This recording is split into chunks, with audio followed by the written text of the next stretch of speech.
Hello, Ms. Buchanan's Algebra 1A. I'm taking a look at what is due on the 16th, tomorrow, Tuesday. Today is the 15th of March.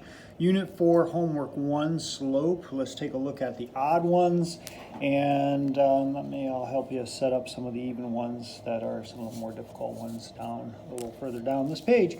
Taking a look at number 1, though, I'm going from point to point, always reading from left to right. Just like you write your name from left to right, you're going to look at a graph always from left to right. So from this point to this point on the graph, it goes up 4 over 6 to get to the next point. So up 4 over 6, so that's 4 over 6 slope. I'm going to change that to 2 over 3 because you'll notice both the top and the bottom can be divided by 2. 4 divided by 2 is 2. 6 divided by 2 is 3. That's as simplified as I can get.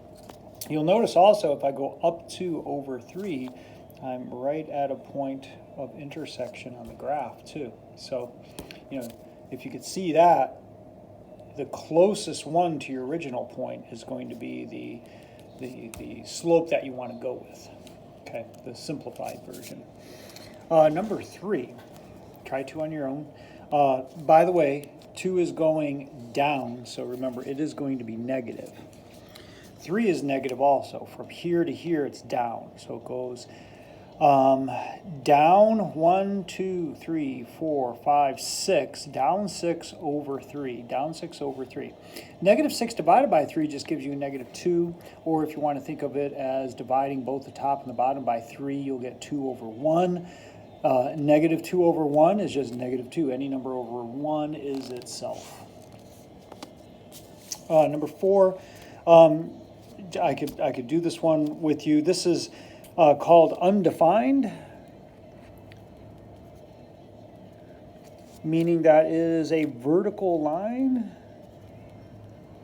Okay, and it's at 1, 2, 3, so x equals 3. So no matter what y value, you go up to any y value and you go over to where the line is, that line's going to be on x equals 3. So x equals 3 is that line right there. This one is going up rather steeply, and it goes up 4 over 1. 4 over 1, just like this, negative 2 over 1 is itself. 4 over 1 is just 4. This one, this is called a no slope. So when you have a horizontal line, or horizontal, that is going to be what's called no slope or zero slope. And this is where y equals negative 2. So, we're supposed to find the slope. So the slope is going to be 0. No slope. So no slope or 0 is your actual answer. Just some added information there for you. Same with this one. You're just going to write undefined, You don't have to write the other stuff. That's just added information. So now we're supposed to use this formula right here. M equals y squared minus y1 over x squared minus x1 to find the slope. And you're given these points. So you take these points and you label them. x1, y1, x2, y2. So you're going to take your y2 minus your y1 and your x2 minus your x1 in this formula, in this method. So I just take 6 minus 9 gives you negative 3. 1 minus 4 gives you negative 3. Negative 3 over negative 3.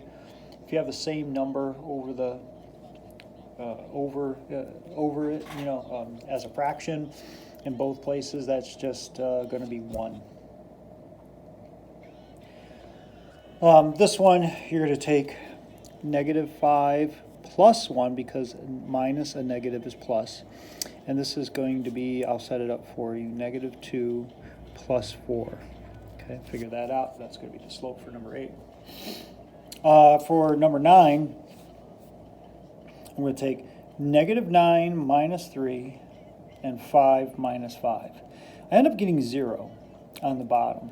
Whenever that happens, you plug that into your calculator. Negative 12 divided by 0. Anything divided by 0 is going to come up as an error on your calculator. That means it's undefined. In other words, there's going to be a vertical line at x equals 5, kind of like this.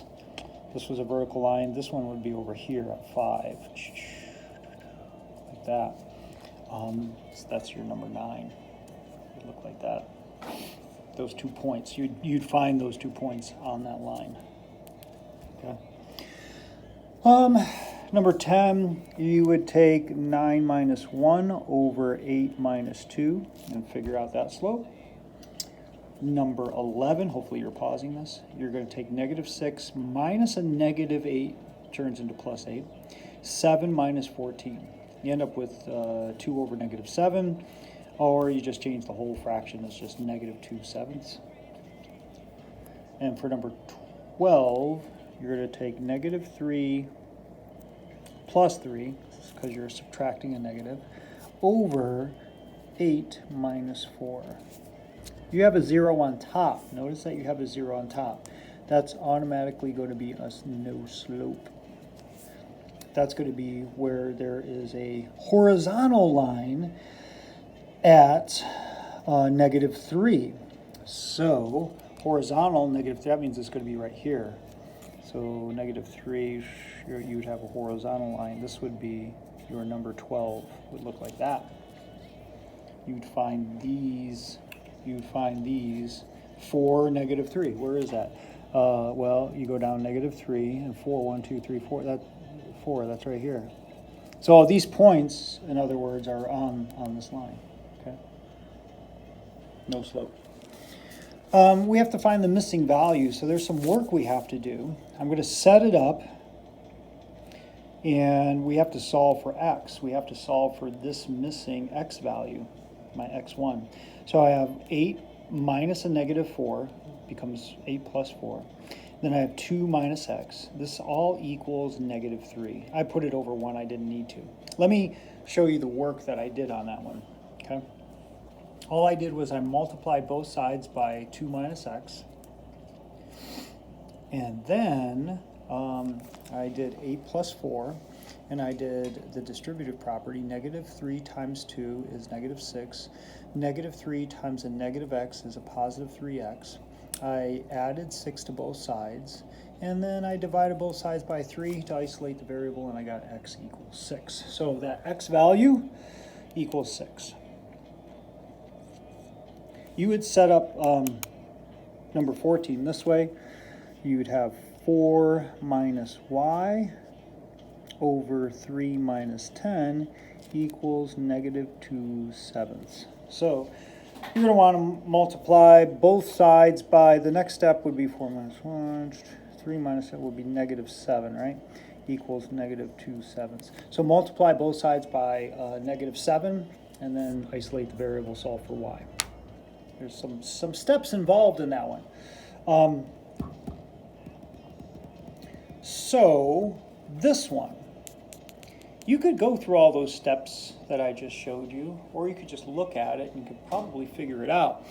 As I set it up, you'll notice 4 minus 1 does equal 3.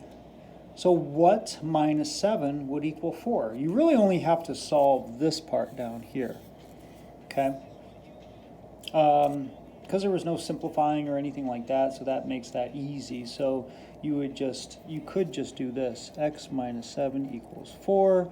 So you would add 7 to both sides, so x equals 11. So that's an easy way to find out x equals 11. All right, so that's an easy way to do 15. If you want to do it the long way and drawing it all out, I have my y2 minus my y1, x2 minus my x1. And then I have my 3/4 here. I multiply both sides by x minus 7, and I do the 4 minus 1, I get 3. 3/4 times x would be 3/4 x. 3/4 times a negative 7 is negative 5 1/4.